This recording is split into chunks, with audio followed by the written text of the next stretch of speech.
ஓம் சாய்ராம். பாபாவோட ஆசீர்வாதத்தோட நம்மளுடைய குரு பூர்ணிமா மிக சிறப்பாக நடைபெற்றது. அப்பாவோட ஆசீர்வாதத்தோட ஞாயிற்றுக்கிழமை அதே போல் நம்மளுடைய குருஸ்தான் ஆலயம் திறந்து அடுத்த 3வது நாள் புதன்கிழமை குரு பூர்ணிமா வந்தது. அந்த குரு பூர்ணிமாவுக்கு பாபாவுக்கு நம்ம அலங்காரம் பண்ணி அபிஷேகம் பண்ணி அவர் பாதத்தில் பார்த்திங்கன்னா ஒரு தாமரை பூ வச்சோம்.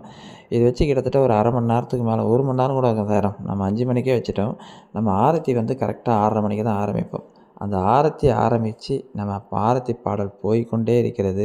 பாபாவை நான் மகிழ்ச்சியில் இருக்கிறேன்டா, குருஸ்தானத்தில் நான் வந்து உட்காந்து இருக்கிறேன்டா, அதை நமக்கு விளக்கும் விதமாக அந்த ஆரத்தி நடக்கும்போது சாய்ராம் பாபாவோட பாதத்திலிருந்து அவ்வளவு அழகாக அந்த தாமரைப்பூ கீழே போட்டு நம்மளை ஆசீர்வாதம் பண்ணார். பாபா பூ போட்டு ஆசீர்வாதம் செய்த அந்த அற்புதமான காட்சியை நீங்கள் பாருங்கள் சாய்ராம்.